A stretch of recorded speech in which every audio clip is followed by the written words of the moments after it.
It's the radio guy, Mike Prince. Welcome to another special edition of the Mike Prince Show. Of course, we come to you each and every day.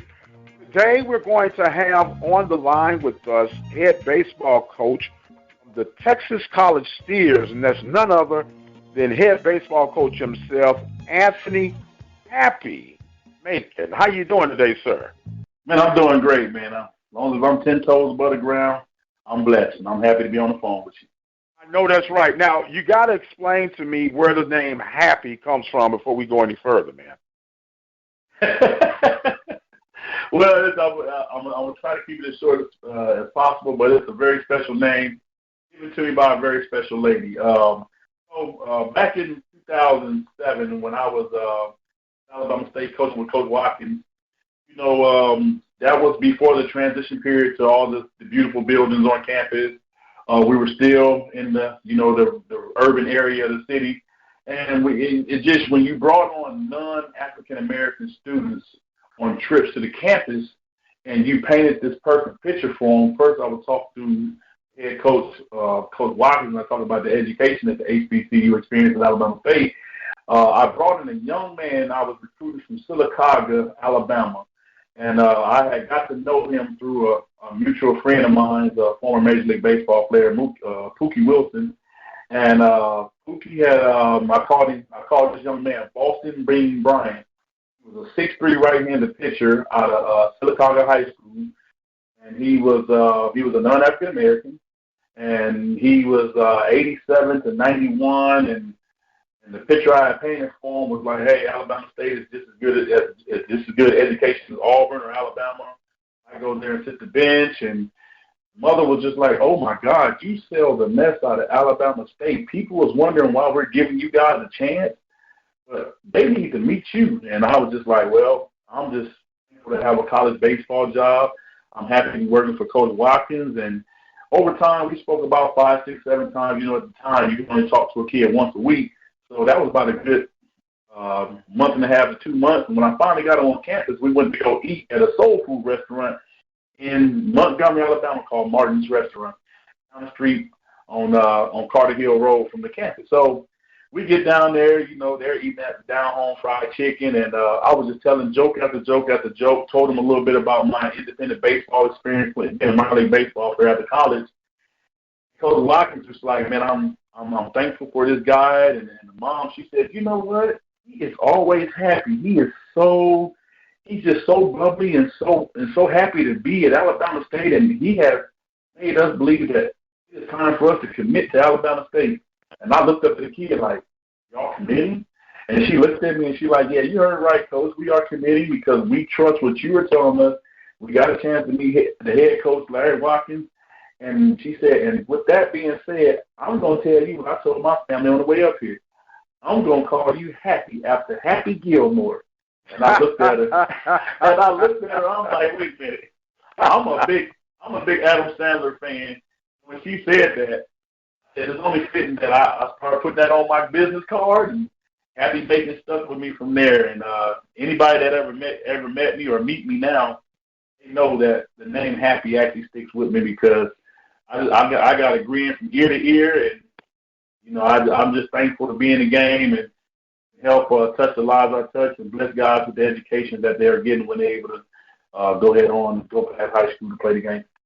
And that is an epic story, and I'm so glad that she shared that with us. I might as well add on to it and say Happy, so I'll call you Happy throughout the rest of this interview. How does that sound? My man. Oh, man, that leads us right up to it. Let's be honest, baseball is a very unique sport. And we hear football players talk about football is football, basketball is basketball. But beyond a shadow of a doubt, and maybe I'm biased because I'm a baseball guy, but baseball is chess and all other games are checkers.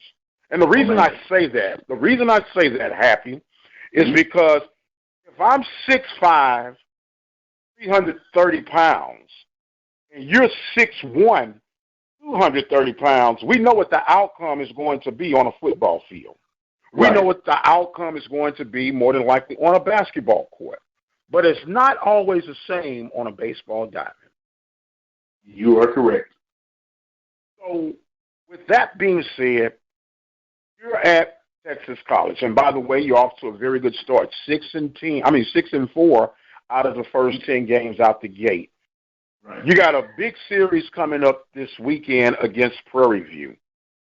Were you happy selling this series to your players and the parents of your new guys on your squad? Well, just to correct you real fast, Dak Stats hadn't updated yet. We are now an even 6-6. We're at 500.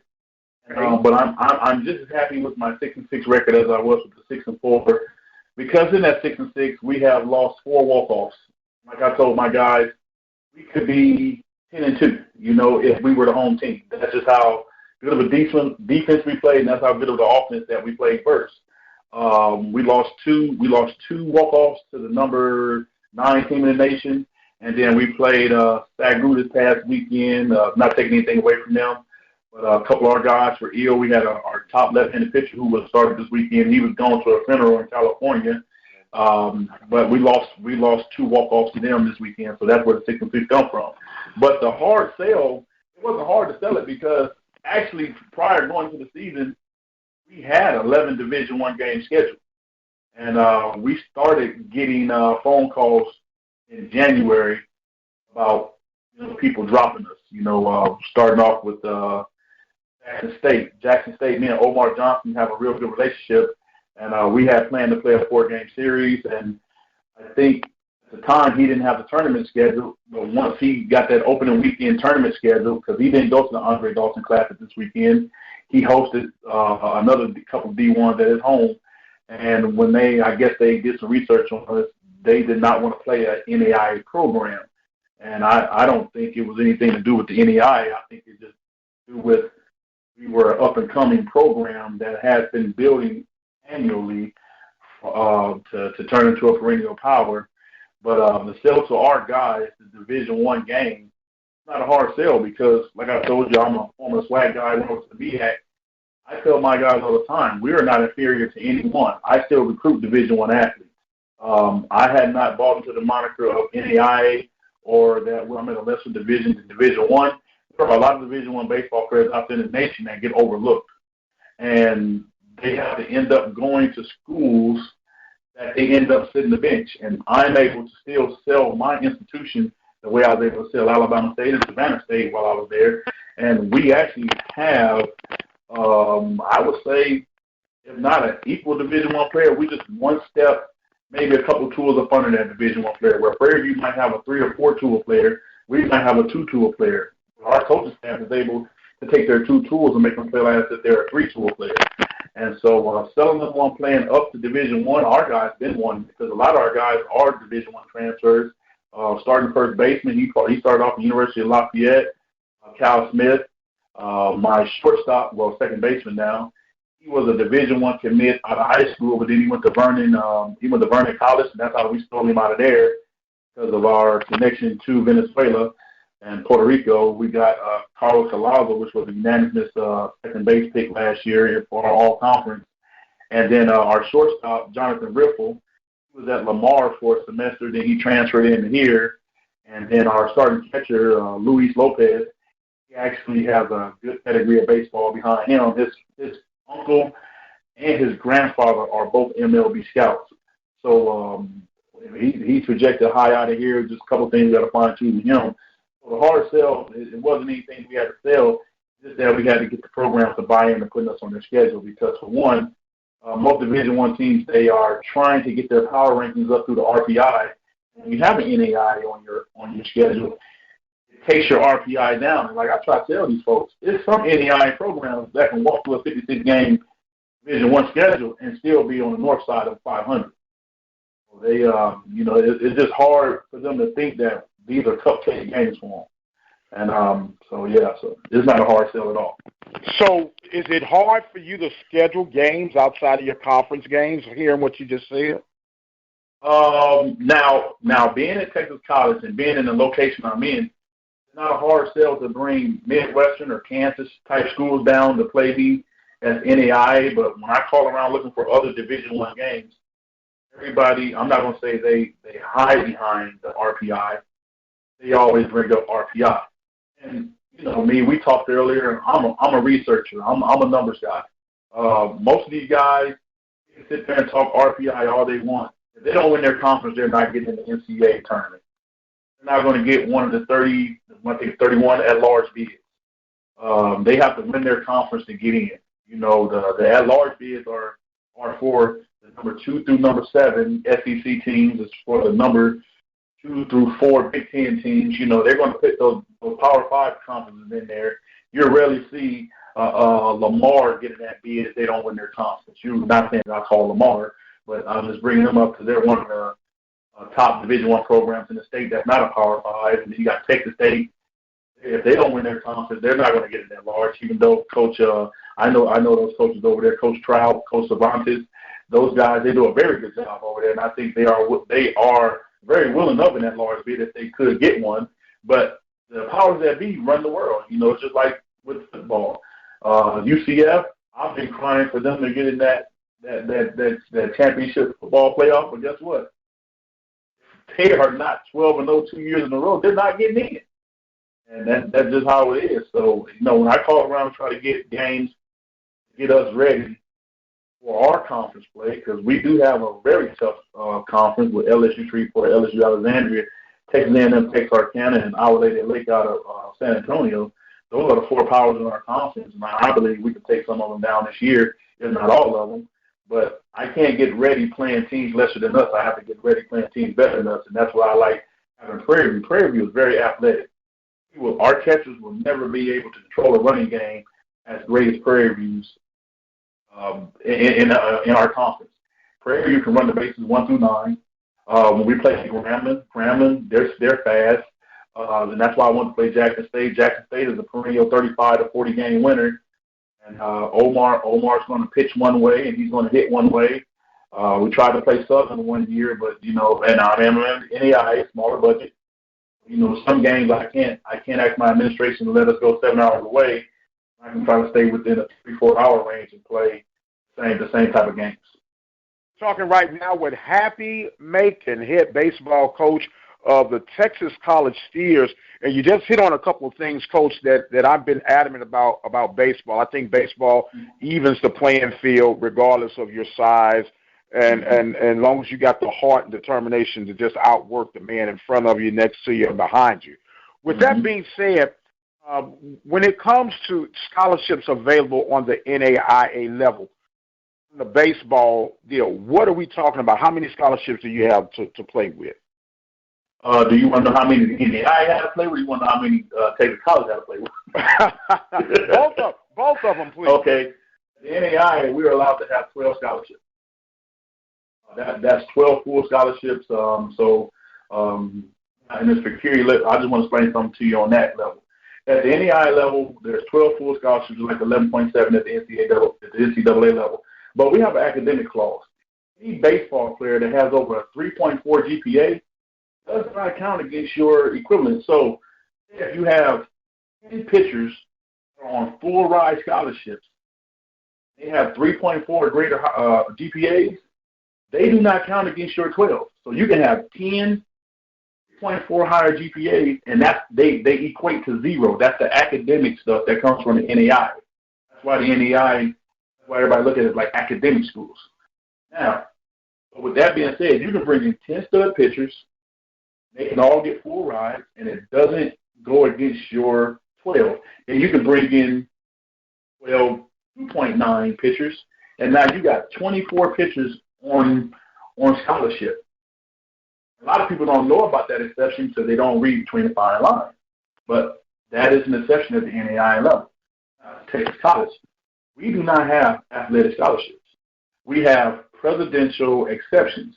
So if you want to equate what I have 1.2 scholarships. How I get past that, we carry a team. Right now, we have a 3.4 team GPA.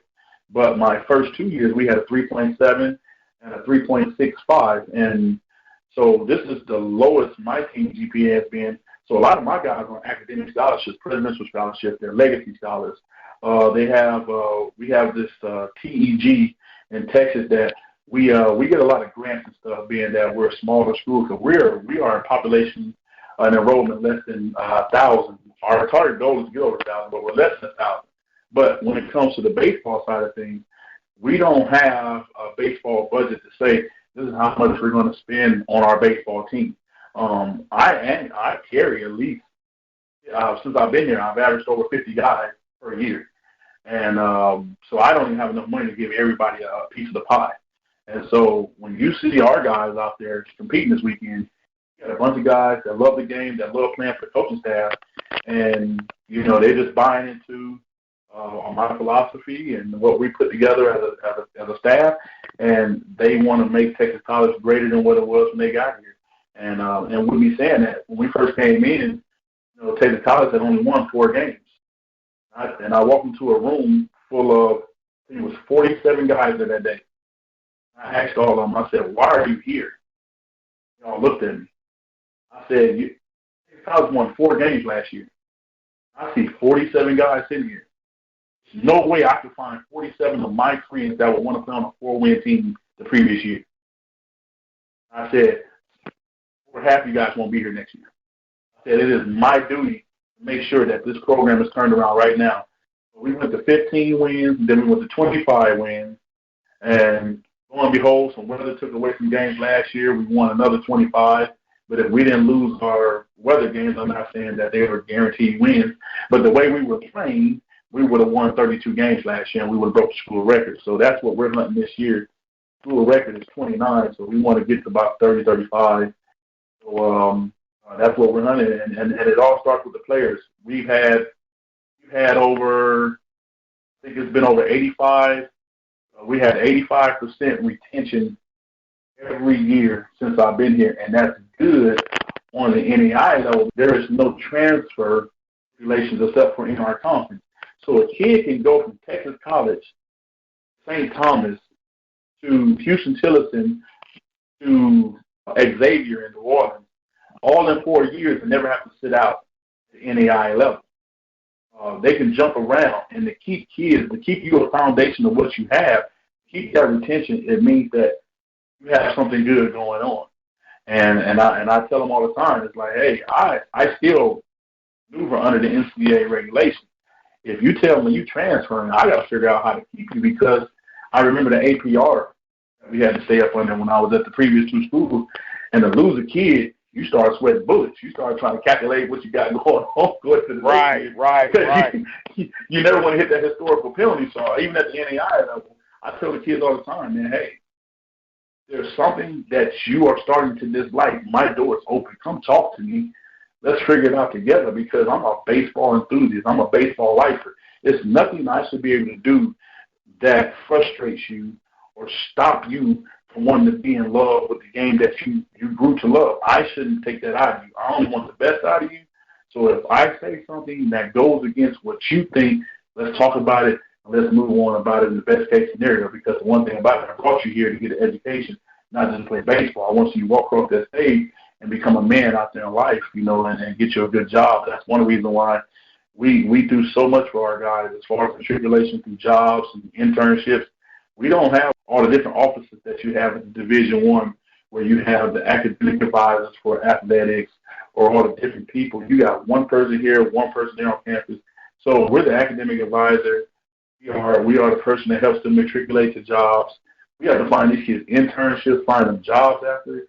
And I think that's one thing I do love at the NAIA level, that you get to really be in tune with your ball players. It's not just, I'm not saying that I wasn't at the NCAA level, it's just that here you're everything. And being everything, that means you get to be more hands-on with them, because you know when something's going. There's no one else to go talk to but the head coach or the assistant coach.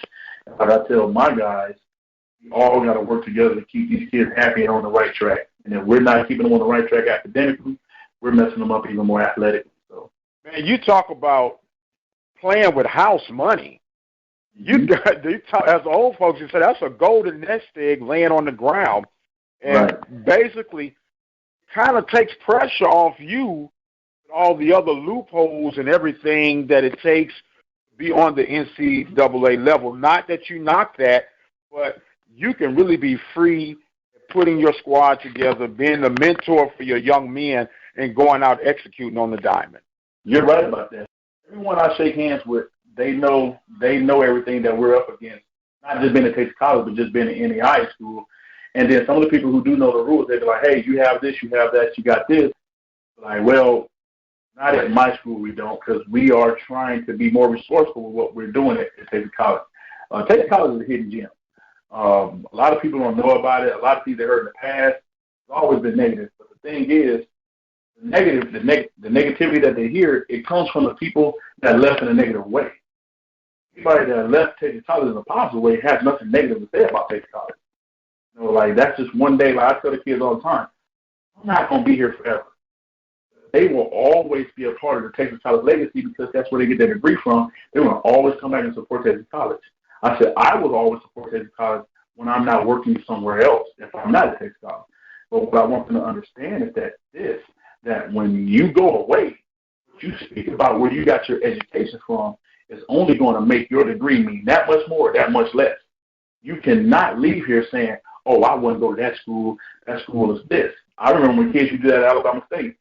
I said I wasn't there when the glitz and glamour of the new football stadium was played in. Because I actually played two sports at Alabama State. I played for Coach Cole when the Cole Blood Brothers was there, and I played for Coach Wagner. I was a football baseball guy. So we practiced over in the Lockhart area on the grass field, and we played downtown at Crampton Bowl.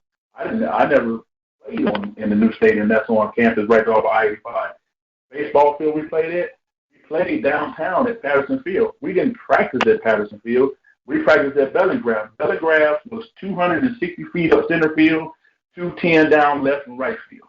No, I'm sorry. It was 210 down left and right field. It was 290 up center field. It was a Dixie Major field that we practiced on, but that didn't stop us from going hard every day and trying to win the SWAC. My senior year, we won 31 games. We didn't care about a 210, 290 fit. Them guys tried to hit me as far as they could to the street. They didn't care how far it was calculated. They were trying to hit the ball to the street. They weren't trying to hit the ball over 210. Hey, them guys back in the day, I tell folks, they can talk that smack about black college baseball, but I know it was at one point in time, black college baseball, you didn't want to play black college. We played with a lot of pride. Yes, sir. Our coaches, we played for our coaches. You know, you had the Kadars, you had Tankersley. Yes, sir. Yes. You know, we had Billy Rat McGowan down there, you know. You had Coach Candy from Texas Southern. That's my boy Rob, man. Yes, sir.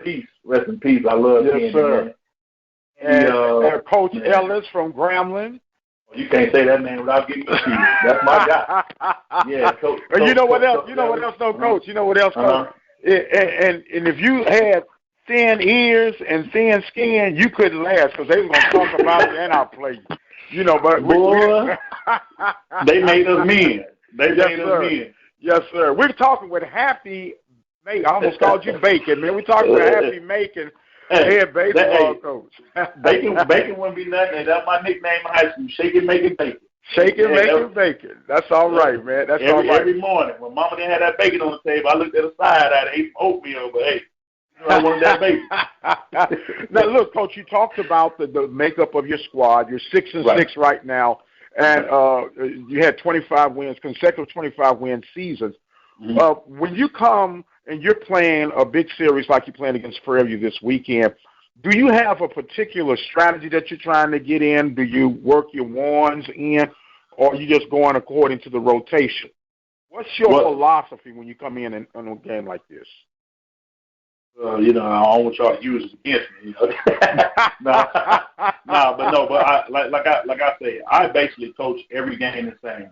I tell my guys like this: we are not inferior to anyone. If we were playing, I coach versus Prairie View just like if we was playing like, you know, we was playing wildly. I don't change. I tell my guys, I want the best out of you every day. I want your 100%. We don't play down or we don't play up. We play the same.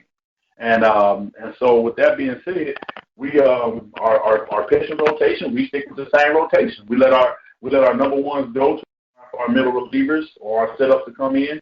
We let our closer close out the game. We don't switch up or start doing something new versus opponent because they're D1, D2, or any other thing that we're not. All we want to do is know who we're playing. Do they put their pants on the same way as us? Do they tie their shoes up the same way as us? Do they stand on the line during the national anthem just like us? And all we got to do is go out there and minimize the errors and make the best team win. Now, once you start making errors because I'm playing this team, I'm playing that team, guess what? You just got 10-run rule. But if you make them earn everything, that's even off the bump, don't walk them because they can run. You walk them the first, they're going to steal second. You throw down the second and the ball bounces away, they're going to get the third. So if you make that guy have to hit a single instead of walking, hey, the numbers are in your favor. He's batting 256.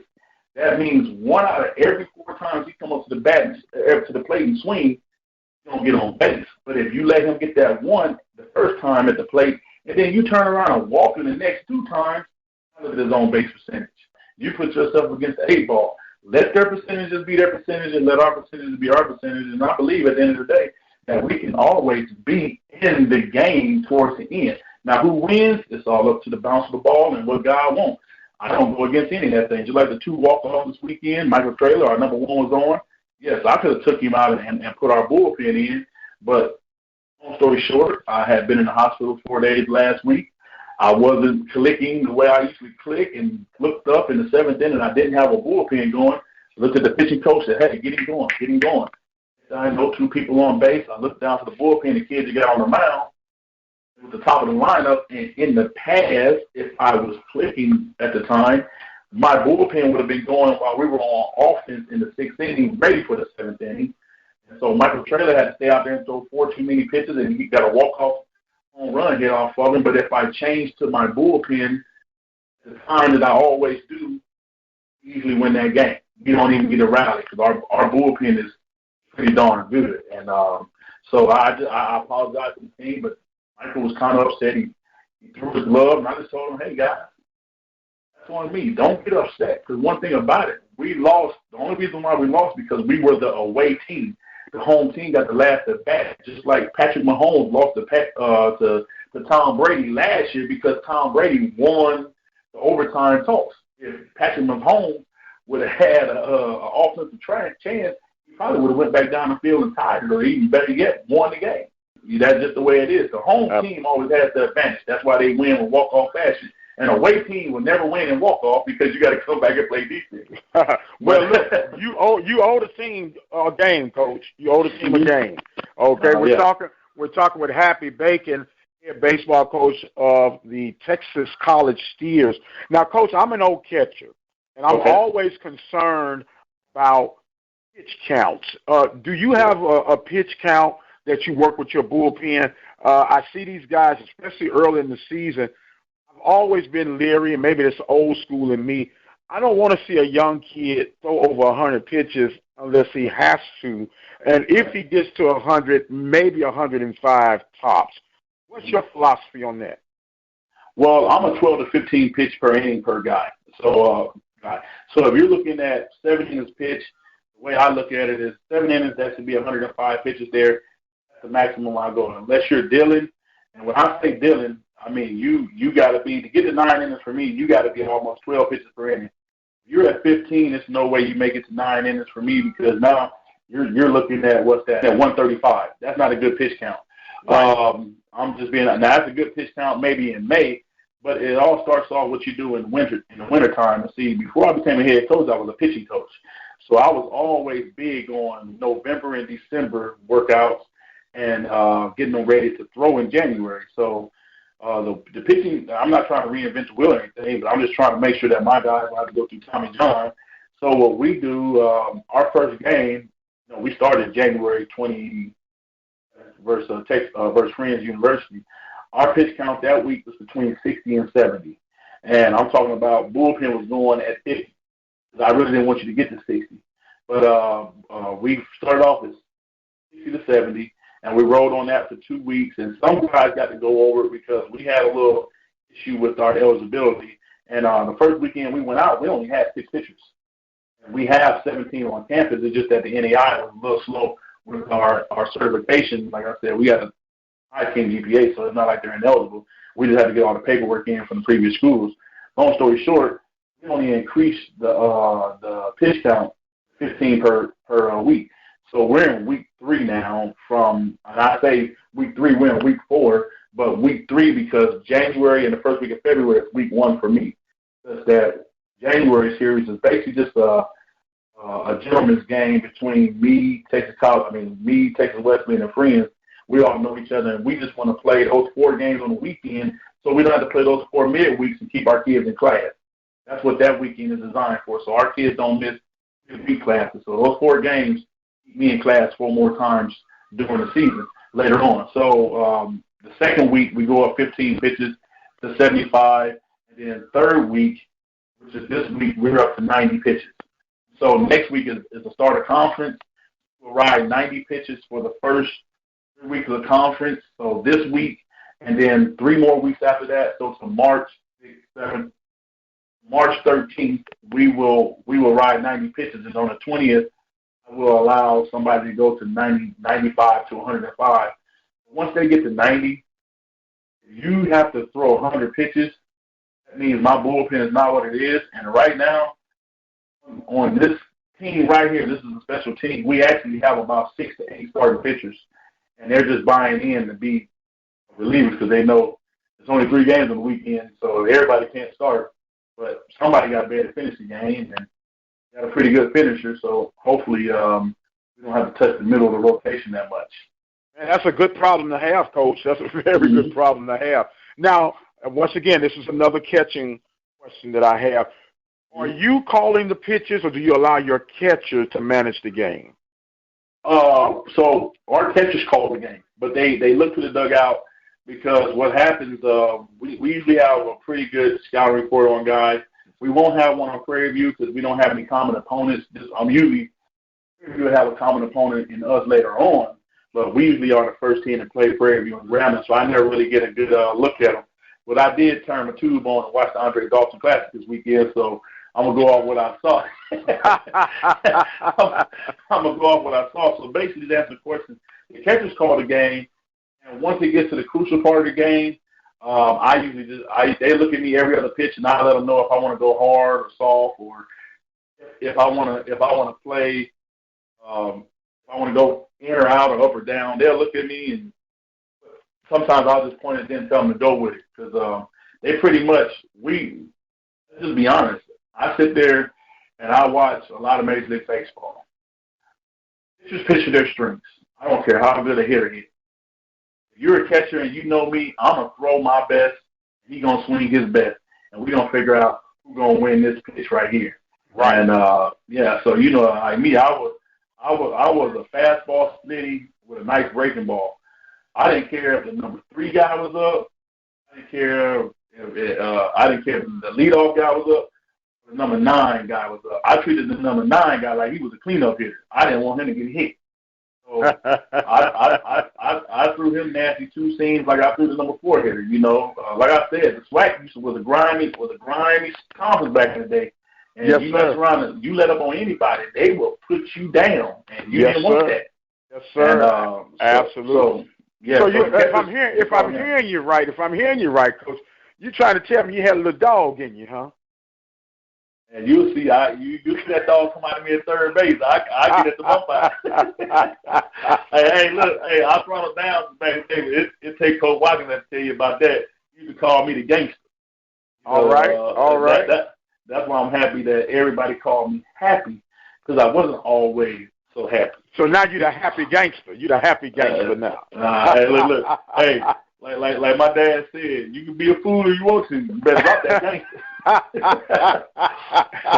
Hey, Coach, I'm enjoying this to the utmost, and you got to promise me that we're going to get a chance to do this again throughout the season. We can get some updates with you. We do a live show on Sunday nights, and, man, maybe we can catch you after one of your Sunday series wrap-ups and get a feedback on how things are developing. I want one more question, if I could, Coach, while we got you, about resources. I know that all programs are not created equal. And is there any rules or regulations? Because we have all these cell phones, iPhones, and these guys use them for everything else. You got to incorporate those devices at zoning in on your pitchers, zoning in on batters to see where they could be improving or what they might be struggling with, or the rules allow you not to use such devices? No, man, we're big on video analysis. So now, when we're at home, we do a lot of video analysis. We just don't do it when we're away. I don't carry everyone on the road trips. So with the video analysis, we do record our pitchers. We do record our hitters. This past weekend, like I said, we didn't do it at SAGU because we were on the road, but at home we do. The video analysis really helps a lot because kids, they can understand what you're saying to them, but they do a lot better when they get to see a visual aspect of what they're doing and what you're trying to correct in them. Like today, we had a scrimmage, and I saw some guys making adjustments from our last session that we had.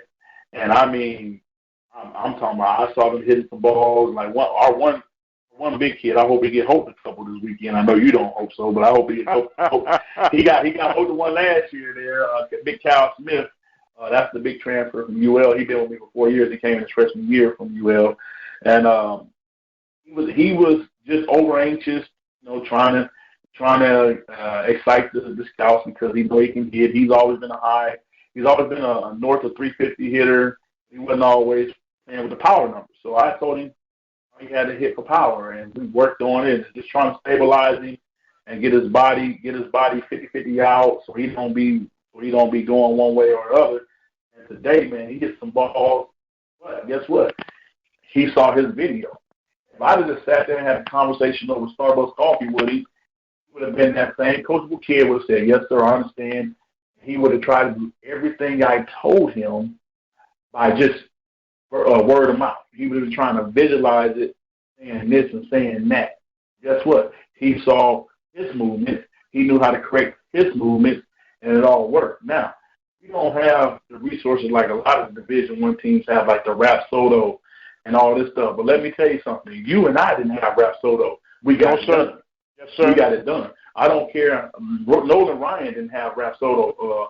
Earl the Pearl, not Earl the Pearl. What was his name? Oil Can Boy. Yes, sir. That's what Page didn't have it. It's no reason to say you can't get better if you can't get it done. You want to be coachable and you understand the game, but sometimes you got to have a talent too. Sorry. Yes, sir. Yes, sir.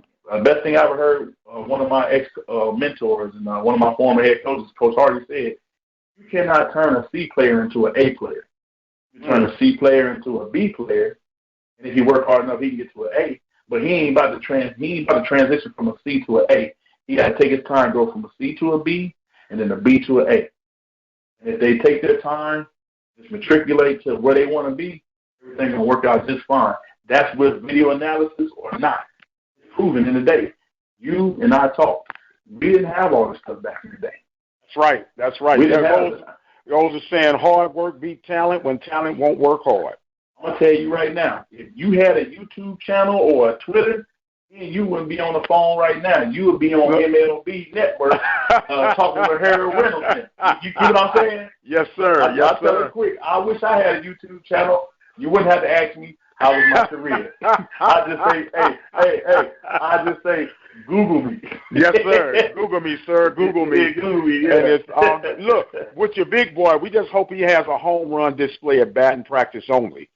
And then the rest he can take back to Texas College once you get done at Prairie View. But, Coach, I really and truly have enjoyed this session, and we're going to make this happen again. We have a custom here at the open mic is that we allow our guests to have some closing thoughts and comments, and the floor is now yours, sir.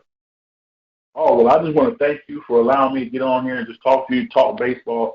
Man, I know I'm an opponent this weekend, but in the game of baseball, we're all family. I don't care what they say. I know Antoine Wiggins. Hey, man, we see each other. We gonna hang out. We work a lot of showcases together. And when we together, me and Antoine sitting right next to each other. We talking. We hanging out, laughing. We kikiing. We get between the lines. We already know what it is. And you'll see me. I'll stop by the dugout because I know we're in the first base dugout. So you'll see me walking over to third base. I'll call him up to the dugout and we'll talk. But I just want y'all to know, I just want a great environment this weekend. I know one of our pitchers that's throwing this weekend, Oscar Noguera, he pitched in the 2011 Little League World Series for Mexico. And his father is still the coach for the Little League team in Mexico. So it's going to be a lot of red and green and white out there wave this weekend because this is his first weekend eligible. So it's going to be big out there. So I just want to have fun this weekend. I've talked a lot about Prairie View in the past. My nephew actually played football down there last year, transferred in from Eastern Michigan, DeMarcus Moon. He wore 55 for you guys last year. Okay. He asked me for some advice. He wanted to go to Alabama State, but I told him I didn't. I reached out to my guys. They didn't reach back fast enough. I knew you guys had a new coach coming in from Grambling. I always respect Grambling football. So I told him, I said, man, look, this is going to be the place for you. He came down there. You know, he's a 4.0 student. One thing about it, he didn't get as much playing time as he wanted, but his experience at Prairie View is second to none. Now he's an assistant strength coach at Fresno State University. Yeah, that's just 1 year removed from Prairie View. When we come down to play, I don't expect nothing but good trash talking and a lot of good games because Riggins know what he's doing, man. The kids, you got to buy into it and let's have some fun. Well, the Panthers and the Steers will lock up this weekend at John Tankersley Baseball Field. First game will start Friday. Then you'll have a Saturday contest and concluding on Sunday. And we'll be there to give you the updates, insides, and outs, and hopefully get a chance to see old Happy in the flesh. I am radio guy, Dr. Mike Prince. I want to thank you guys for joining us on this special session of the Mike Prince Show. Panthers baseball hosting Steers this weekend from John Tankersley Baseball Complex. And until the next time, guys, be blessed. We'll see you on the other side.